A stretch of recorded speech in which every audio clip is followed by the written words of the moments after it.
سلسلہ چلتا رہا. اب مکہ کے لوگوں کو یہ خبر ہو گئی کہ یہ محمد صلی اللہ علیہ وسلم جو ہے یہ لوگوں کو کیا بتانا چاہ رہے ہیں. لوگوں کے اندر جو ہے ایک نگیٹیوٹی پھیل گئی. کچھ لوگ جو ہے آپ کے اوپر ایمان لائے اور کچھ لوگوں نے آپ کا ساتھ دیا. ایمان نہیں لائے مگر ساتھ دیا. کچھ لوگوں نے آپ کا ساتھ بھی نہیں دیا مگر نرم غصہ اپنے اندر پیدا کر لیا. اس کے بعد کیا ہوا؟ نبی صلی اللہ علیہ وسلم اپنا کام جاری رکھے. لوگوں کے اندر یہ باتیں ہو گئی کہ یہ وہ آدمی ہے جس سے بیوی بچوں میں تفرقہ پیدا ہو جاتا ہے. یہ وہ آدمی ہے جس کے ذریعے سے خاندان میں لڑائی جھگڑا ہو جاتی ہے. یہ لوگوں کو بے دین کر دے رہا ہے. یہ لوگوں کو ہمارے معبودوں سے دور کرتا چلا جاتا ہے. یہ لوگوں کے اندر باتیں پھیل گئی اور لوگ جو ہے بہت کم لوگ جو مسلمان ہوئے. اور مسلمان نہ ہونے کی سب سے بڑی وجہ یہ تھی کہ یہ اپنے گناہوں میں حد سے زیادہ آگے بڑھنا چاہتے تھے. ان کو معلوم تھا کہ اگر ہم آج کلمہ طیبہ کا اقرار کرتے ہیں تو اس کا مطلب یہ ہوگا کہ ہم کو اللہ کی گواہی دینی پڑے گی, اللہ کے ایک ہونے کی گواہی, اللہ پر ایمان لانا پڑے گا, رسول کو رسول ماننا پڑے گا صلی اللہ علیہ وسلم. اور ان کا یہ بھی ماننا تھا کہ یہ جو ہم اتنی زیادہ برائیاں کر رہے, یہ سود خوری, یہ رشوت خوری, یہ لوگوں کو پریشان کرنا, یہ ناجائز کام کرنا, ہمیں ان ساری چیزوں سے توبہ کرنا پڑے گا. ان کو یہ بات معلوم تھی کہ اگر ہم نے کلمہ طیبہ پڑھ لیا, یہ جو ہم نے 360 معبود بنا کے رکھے ہوئے ہیں, یہ جو ہم نے عبادت کرنے کے لیے اتنے سارے معبود بنا رکھے ہیں, ہم کو ان سارے معبودوں کو چھوڑنا پڑے گا اور صرف ایک معبود کی عبادت کرنی پڑے گی, اللہ کی عبادت کرنی پڑے گی. اس لیے ان لوگوں نے کلمہ نہیں پڑھا. اور اسی چیز کو سورہ قیامہ کے اندر ذکر کیا گیا. آیت نمبر 5 کے اندر کیا ذکر کیا گیا, کیا بتایا گیا کہ یہ چاہتے کہ یہ برائی میں آگے بڑھے رہے, تو یہ برائی کو چھوڑنے کی وجہ سے یہ اسلام قبول نہیں کرے. ان کو معلوم ہے کہ چھوڑنا پڑے گا. اور آج ہمارا حال کچھ ایسا ہی ہے. ہم نے آج کلمہ پڑھا لیکن آج ہمارے اندر کون سی برائی نہیں ہے؟ آج ہمارے اندر شرک نہیں ہے, یا آج ہمارے اندر رسول کی فرما برداری برائے نام ہے. آج ہمارے اندر سب سے بڑی گستاخ ہم خود ہیں. رسول صلی اللہ علیہ وسلم کی بات نہ مان کر کے, رسول صلی اللہ علیہ وسلم کی سنت پر عمل نہ کر کے آج سب سے بڑے نافرمان ہم خود ہیں.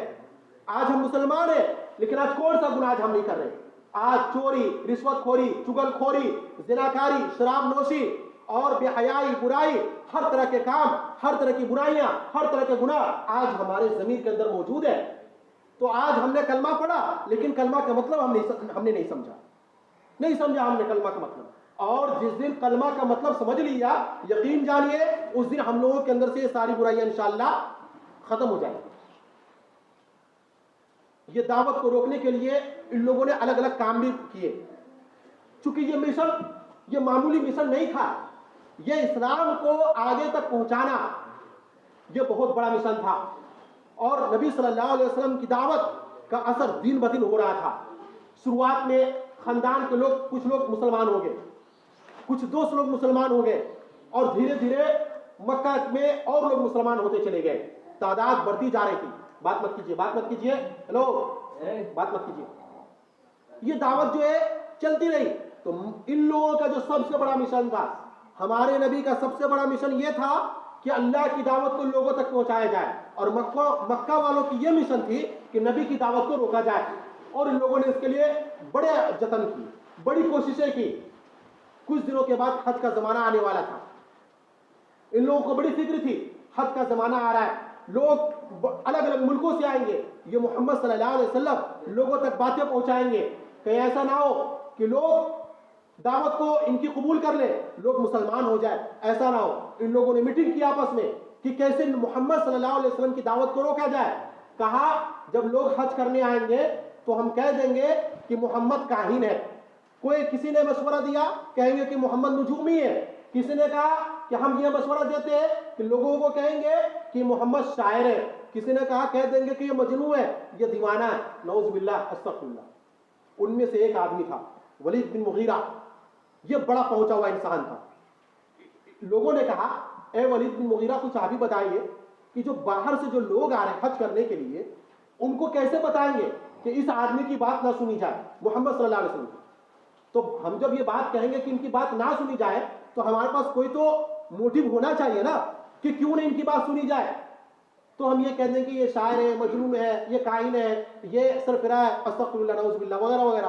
ولید بن مغیرہ جو ہے سوچ میں پڑ گیا, کہا کہ نہیں, یہ باتیں ایسی نہیں ہیں کہ لوگ وشواس کر لیں گے. لوگ پاگل نہیں ہیں کہ ہم جو کہیں گے وہ مان لیں گے. اور ہم جانتے ہیں کہ محمد صلی اللہ علیہ وسلم نہ تو نجومی ہے, نہ تو کاہن ہے, نہ تو شاعر ہے, نہ تو مجنون ہے. کہا پھر کیا کہیں گے لوگوں کو, سوچ میں پڑ گیا. اسی چیز کو سورہ مدثر میں آیت نمبر 18 سے 25 تک بتایا گیا. انہو فکر وقدر, انہوں نے اندازہ لگایا اور غور و فکر کیا. فقتل کیف قدر, ہائے بربادی ہو, کیسا انہوں نے اندازہ لگایا. ثم قتل کیف قدر, پھر اس نے اس کے لیے بربادی ہو, انہوں نے کیسا غور و فکر کیا, کیسا اندازہ لگایا.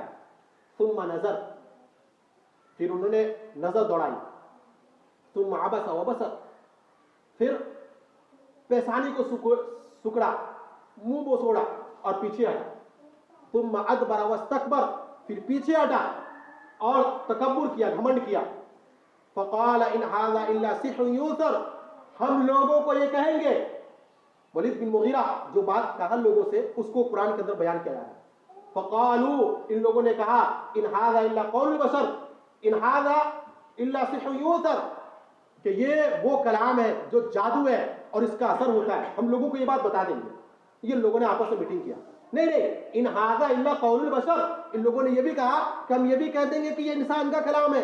محمد صلی اللہ علیہ وسلم کہتے ہیں کہ یہ اللہ کا کلام ہے, اور جب یہ لوگوں کو بتائیں گے تو ہم لوگوں کو جا کر کہیں گے کہ نہیں, یہ اللہ کا کلام نہیں ہے, الا قول البشر, یہ انسان کا کلام ہے. ان کی بات پہ دھیان نہیں دینے کا, یہ لوگوں کو ہم کہیں گے. تو پوری رائے وچار ہو گئی اور یہ نتیجہ پر پہنچے کہ لوگوں کو یہ کہا جائے گا کہ